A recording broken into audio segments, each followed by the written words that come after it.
Upheaval on Capitol Hill. California taxpayers take focus. America's talking, and a busy week at the Illinois Statehouse. This is the Center Square Daily for Tuesday, April 14th, 2026. I'm your host, Greg Bishop. And we start with some spring cleaning taking place in the Congress as two members of the U.S. House announced they are stepping down amid allegations. That's Texas Republican U.S. Representative Tony Gonzales and California Democratic U.S. Representative Eric Swalwell. Gonzales is retiring from Congress effective today amid ongoing allegations. In a statement posted to social media, Gonzales said, quote, "There is a reason for everything, and God has a plan for us all. When Congress returns Tuesday, I will file my retirement from office. It's been my privilege to serve the great people of Texas," Gonzales said.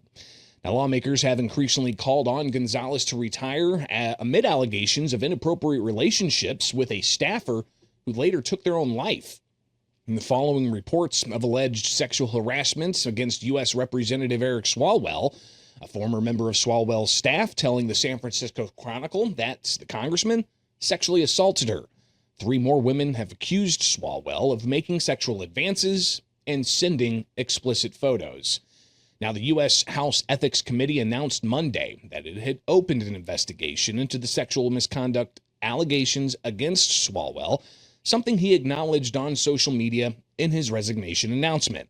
Swalwell posting that he will, quote, "fight the serious false allegation made against him," and that he's aware of the efforts to bring an immediate expulsion vote against him and other members.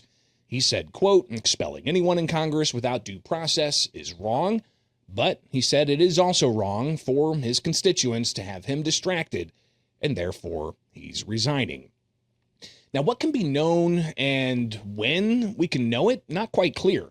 But what is on the record from the Office of Congressional Workplace Rights shows instances of congressional employees getting settlements from a taxpayer fund that's paid out for different allegations of harassment and other poor workplace conditions.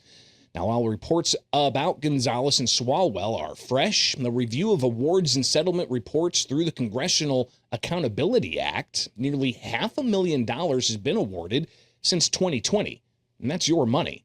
Again, that can be found at the Awards and Settlements Report for Office of Congressional Workplace Rights. And various members of Congress having 5-figure digits going out in settlement offers from those. Now, that's $403,000 is just for members of Congress. That does not include the tens of thousands, if not hundreds of thousands of dollars since 2020 paid out for other congressional employees that may work for the Sergeant of Arms or may work for the Architect of the Capitol. Just members of Congress since 2020, $403,000 paid out in settling harassment or whistleblower complaints. A variety of different things can work into that. But Gonzales' retirement, that would further narrow Republicans' majority in the U.S. House. Republicans hold a 219 to 214 majority after Clay Fuller won the seat vacated by Marjorie Taylor Greene. California's 14th congressional district, where Swalwell represents, the East Bay area near San Francisco, they're going to hold a special election in his place. The governor's responsible for calling a special election within 14 days of a vacancy. Now, with Gonzales' departure, the majority for Republicans down to at 218. But again, how Swalwell's announcements that he's resigning impacts that grand total of Democrats versus Republicans, we'll see play out. Now, Texas law requires the governor to call a special election in the wake of a vacancy, but does not specify a certain time frame for the election. Once the governor calls for an election, it must occur within 36 days of that order. Now, Swalwell's name will remain on the June 2nd gubernatorial primary ballot, despite the fact that he quit the race. The deadline's already passed to withdraw a name from the ballot. And to give us a little bit of what's happening in California, following Swalwell's announcement that he's stepping down from Congress but also not going to take part in that gubernatorial primary, is the Center Square's California reporter, Madeline Shannon. Maddie, thanks for taking time with us. Incredible news coming out of California. I'm sure you're hearing all kinds and getting all kinds of news releases from other California legislators and members of Congress. What's the tone that you're hearing from elected officials over there? Well, so far, I've heard a couple of responses from people who are just generally really surprised at the allegations against Swalwell. But so far, because his announcement that he's going to resign from Congress was just issued yesterday, they really don't know how that's going to play out. We know that his resignation wasn't effective immediately. He is still in his seat in Congress, but we just don't know how long that he's going to be there. Of course, they know that the June 2nd primary race is still going to have his name on the ballot. So we will see how this all plays out in the coming weeks. Yeah, and what does that mean for voters? How are they going to, react to this? You think? I mean, if you've got a name on there and the person is no longer in the race, does that help or hurt another candidate over a different one? What are Democrat voters, at least in that gubernatorial primary, looking at?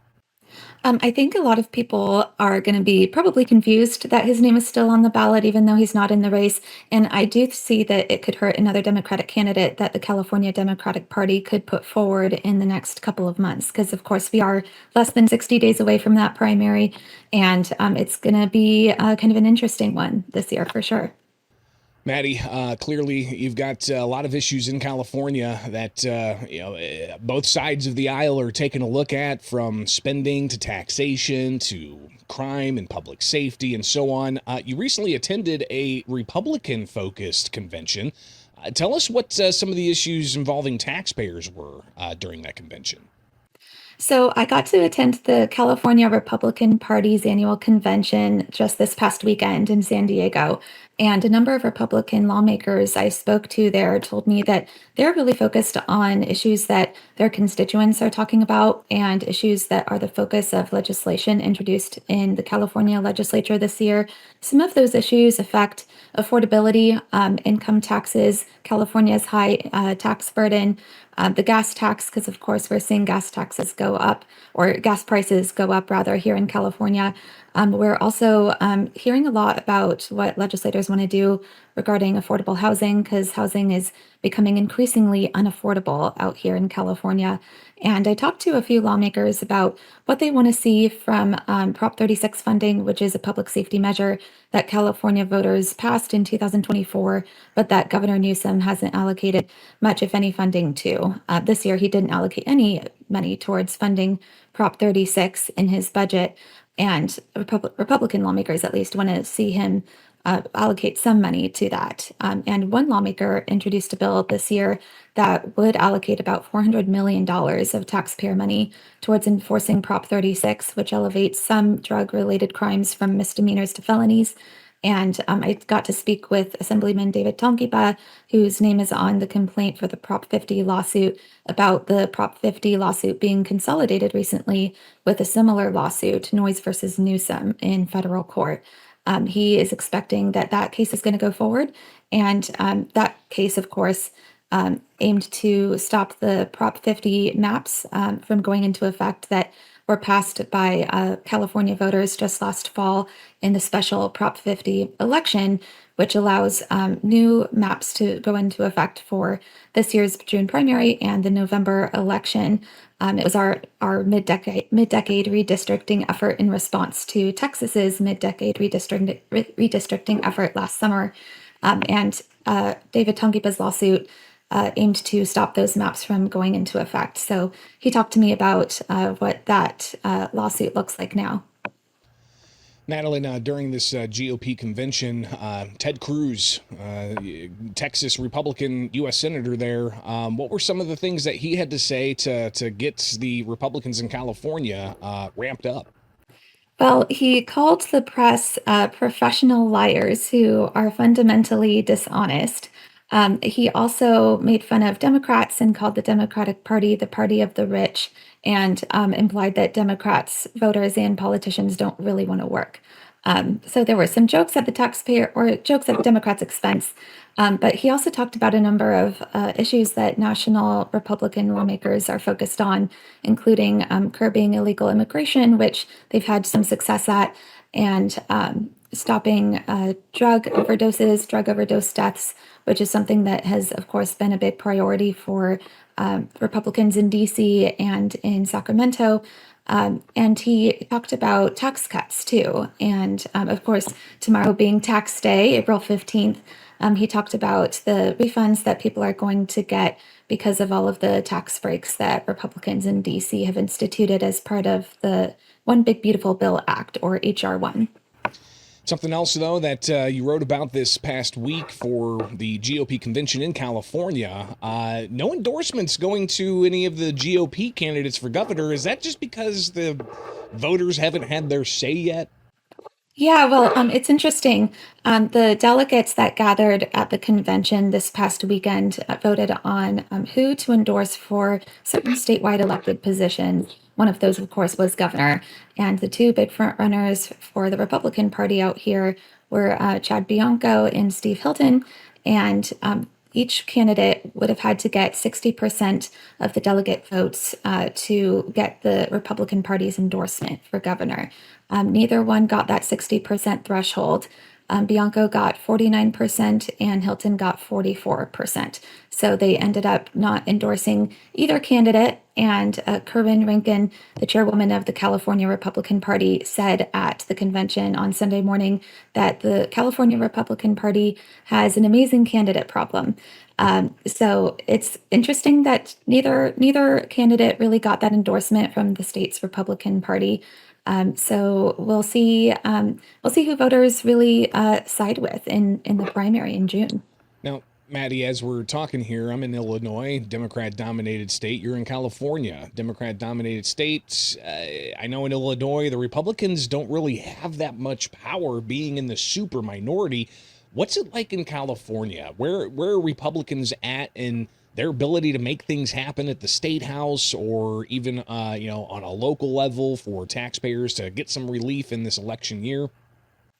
Well, I think their impact is pretty limited. There are a number of bills that were introduced in the California legislature this year that aim to suspend the state's gas tax, which is one of the highest in the country, if not the highest.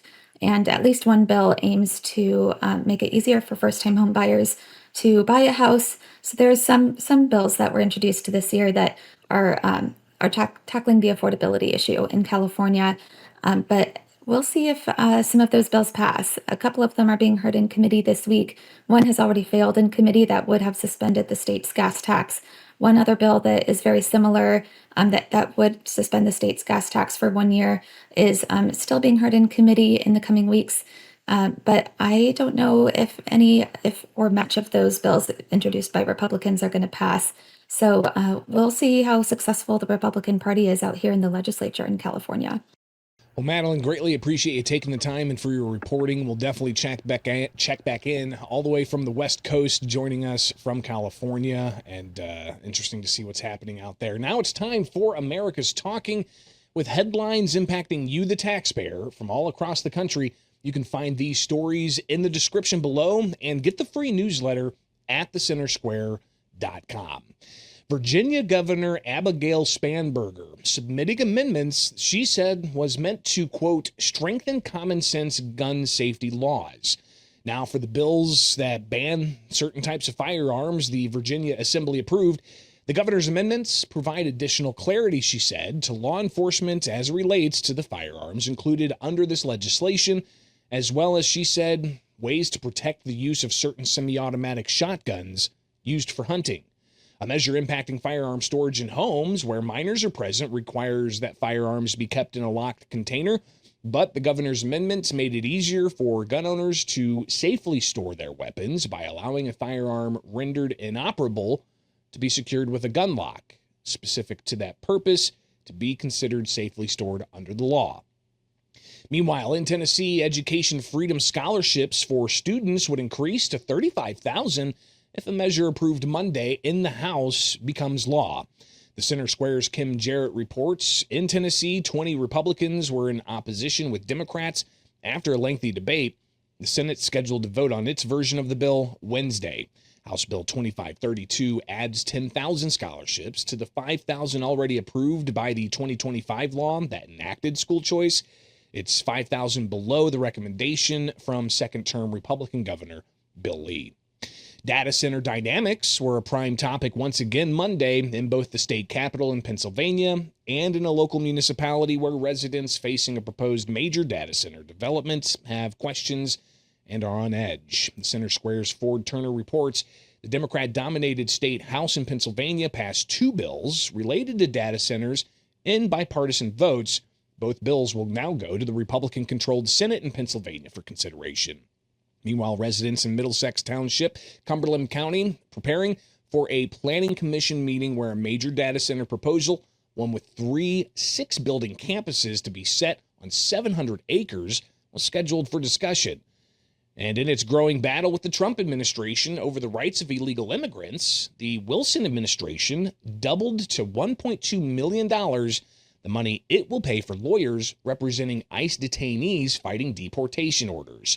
The Center Square's Randy Diamond reports that $1.2 million is part of a broader $4 million increase to the City of Seattle's Office of Immigrant and Refugee Affairs this year, aiming at not only helping immigrants fight ICE, but to gain citizenship, obtain employment, and adjust to life in Seattle. The office receives around $10 million a year in city taxpayer funding. Seattle is one of a group of cities in the U.S., including New York, Los Angeles, and Chicago, that help pay for lawyers representing immigrants. And that's just some of what America's talking about with the Center Square. We'll be right back.